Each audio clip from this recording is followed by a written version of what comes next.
Yon, what's up mga boss, idol? Welcome back again sa akin channel mga boss. Happy New Year po sa ating lahat mga boss. Yan, isang malupitan na namang sapatos ang ating ipapakita. Nga pala mga boss, ito another GT Cut, pero hindi ito GT Cut 2. Ito po ay GT Cut 3. Yan. First time natin magre-review po mga boss, mag-quality check ng GT Cut 3. Yan. Ito nga pala yung box ng GT Cut 3 mga boss. Yan. Yan. Same lang naman boss sa mga GT Cut 1, 2, and 3. Yan. Yan boss. Yan yung box ng GT Cut 3. Yan. Yan. Own space. Yan, pakita na natin to mga boss. Itong colorway na to, pakita na natin para sa inyo. Samahan nyo ako. Let's go.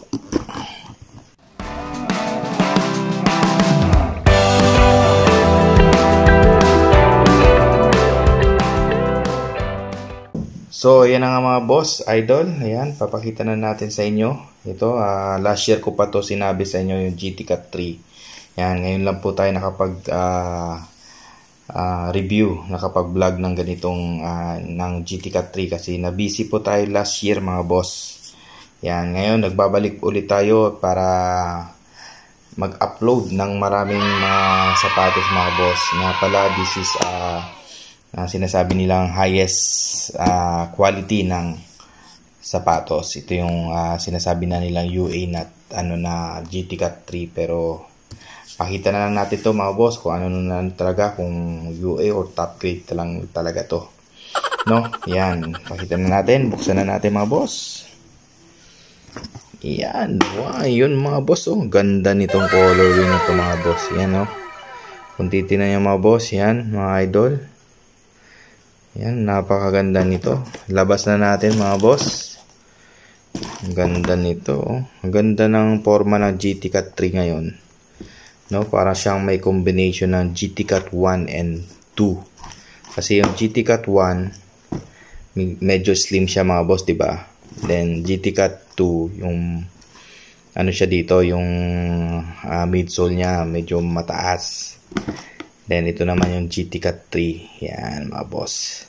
Labas na natin pareho mga boss. Nga pala ito yung box niya. Yan, ito lang naman.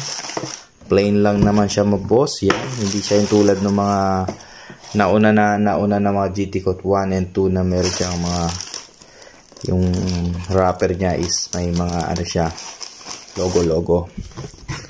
Yan, depende naman po siguro mga boss sa manufacturer. Nga pala mga boss, this is replica, no? Yan, yung nire-review natin, replica. Para pakita lang natin mga boss yung quality nito. Yan. Yan mga boss, umpisa na natin. Yan. Napakalupit nito. This is yung colorway niya, combination ng white and red. Yan. Yan. Ito yung GT Cut 3 mga boss. Yan. Pagka siguro mga boss, comparison natin yung GT Cut 1, 2, and 3 para makita ninyo. No, kukuha tayo doon sa shop kung yun, next natin yun mga boss. Yan. Yan mga boss, ito yung material niya dito mga boss. Yan, leather siya, naman dami niyang dot yan.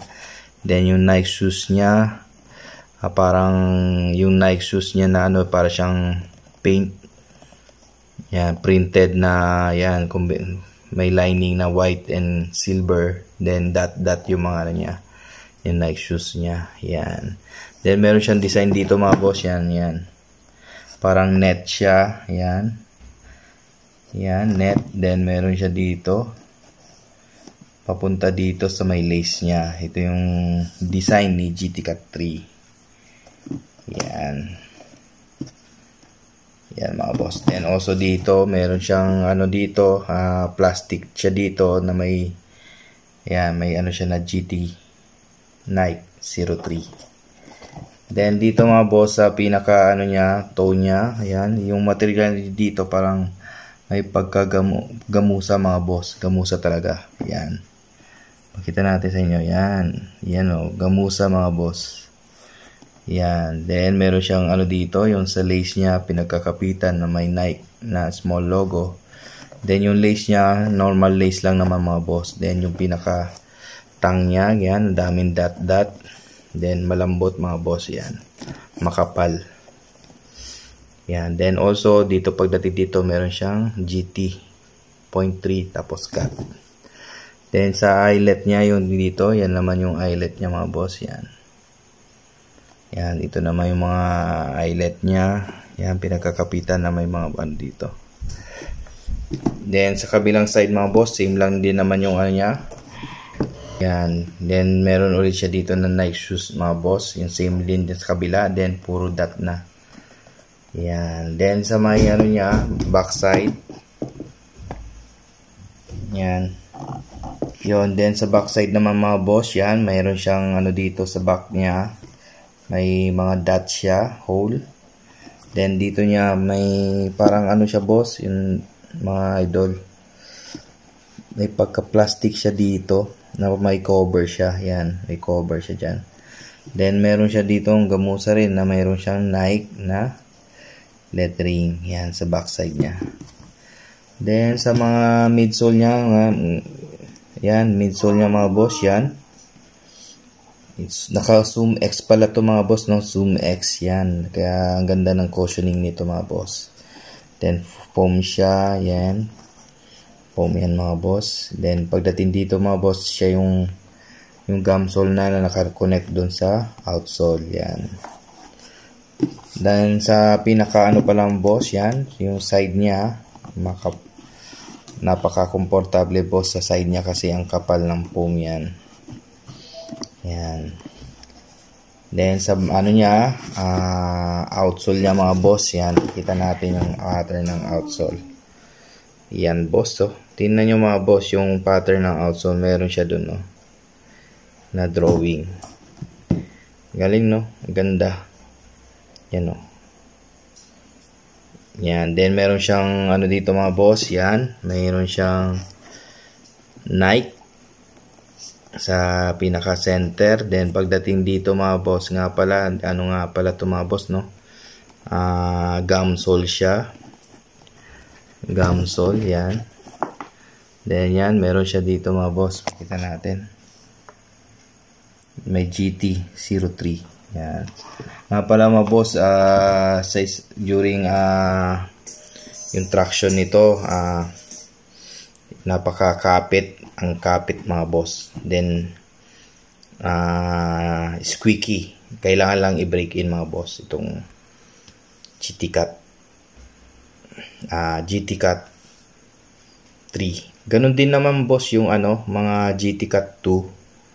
Akala nyo hindi squeaky, pero ano, pag na-break in siya, napaka squeaky na mga GT Cut 2. Yan. Yan, ito pala yung mga boss, yung pattern ng GT Cut 3 yan, ganyan. Ganyan siya, oh. Ganyan. Gum sole, yan, oh. Pero ito mga boss, kung hanggat maaari, pwede rin naman pang outdoor mga boss. Hindi naman siguro kakapit ng gusto ang ano dito. Yung buhangin. Madas. Yan. Then, hanggat maaari siguro boss, yun, hanggat maaari, pang indoor natin kung hanggat, or kaya doon sa malinis na court, yan. Ito.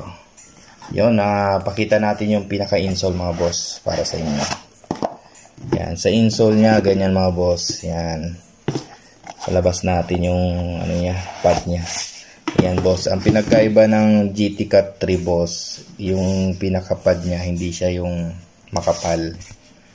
Yan, hindi unlike do sa GT Cut 1 and 2. Ano siya, yung pinakapad niya makapal na mga boss. Ganito. Makapal, kaya napaka yung cushioning niya, ayun, napakaganda mga boss. Yan. Yan sa loob mga boss, yan. Ito yung loob niya, yan. Naka Zoom X siya mga boss, no? Zoom X, yan, yung sa engineering technology niya, sa cushioning niya, yan. Ito Tingnan nyo mga boss, oh. Hanggang loob, stitches. Then, yung pinaka ano niya, mga boss, yan. Tiketa, yan.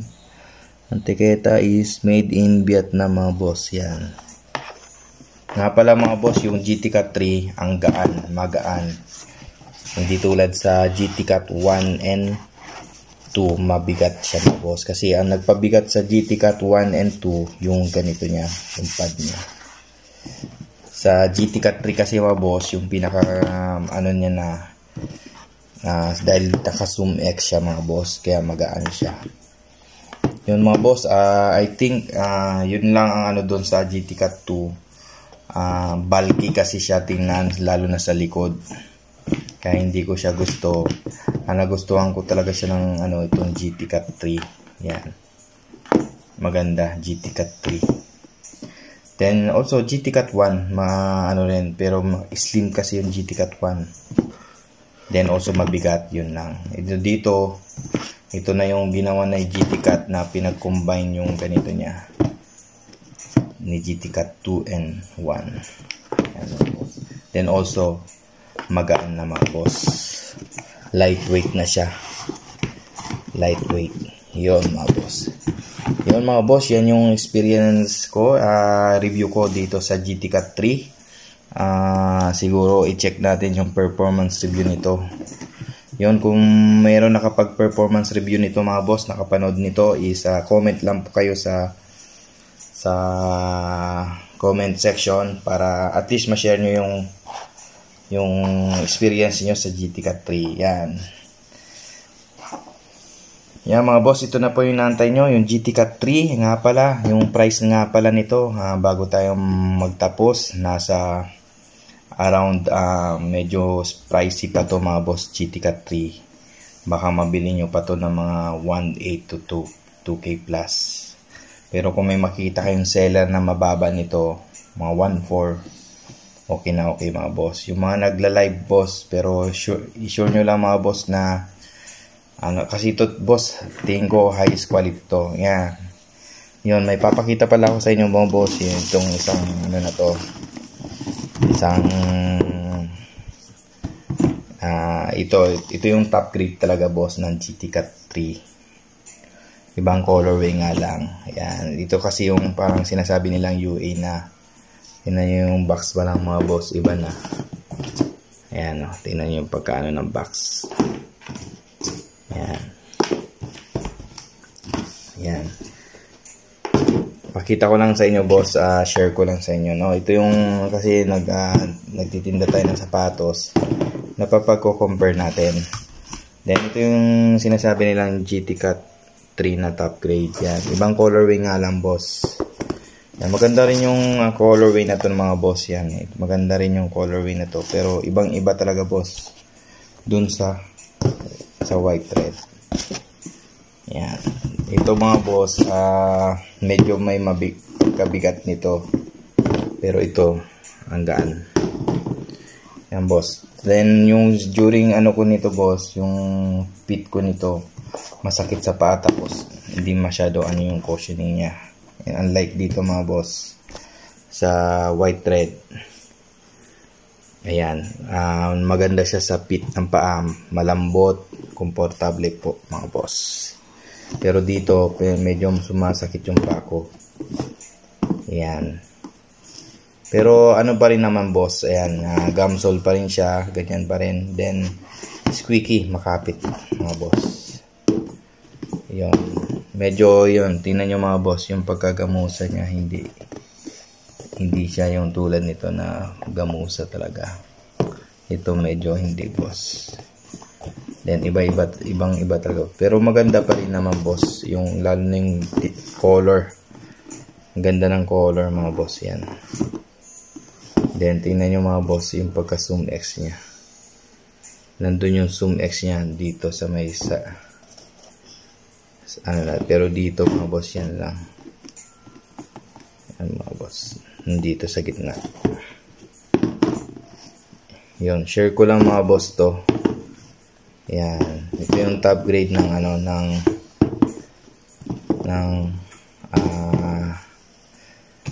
GT Cut 3. Pero I think mga boss, depende yan sa pagkagawa sa manufacturer. Yun nga sinasabi dun sa mga comment. Depende, mayroon kasi mga manufacturer mga boss na mga idol na maganda yung pagkagawa. Ito mga biko baka mga rush or low quality yung ano nila. Then dito pinupulido talaga nila. Maganda yung ano. Meron kasi mga ganun boss eh. Ito boss, iba talaga ang price nito. Then dito iba, nabili ko to boss mga nasa ano, yun nga 1.8 to. Ito boss, nabili ko lang mga 1.5, 1.4 yan. Yun mga boss, yun lamang po mga boss yung na-share ko na ano na idea. Maganda yung GT-Cat 3. Ang gaganda ng colorway nito mga boss. Meron pa nga nito yung black white eh. Napaka neat tingnan. Then marami naman colorway nito mga boss. Meron pa nitong yung ano Lakers. Ang ganda nito mga boss. Yon mga boss, idol, maraming salamat po sa inyo sa lahat ng sumusuporta sa aking maliit na channel, and hope mag-grow pa po tayo din. Yon mga boss, maraming salamat sa inyo sa lahat ng sumusuporta sa aking channel, and hope natutulungan ko po kayo sa pagbablog nitong mga sapatos po mga boss. Yon, kung bago ka pa lang sa aking channel, please like and share na rin mga boss, then pa-subscribe na rin kung ating nanaisin po. Ayun po, maraming salamat. Bye-bye.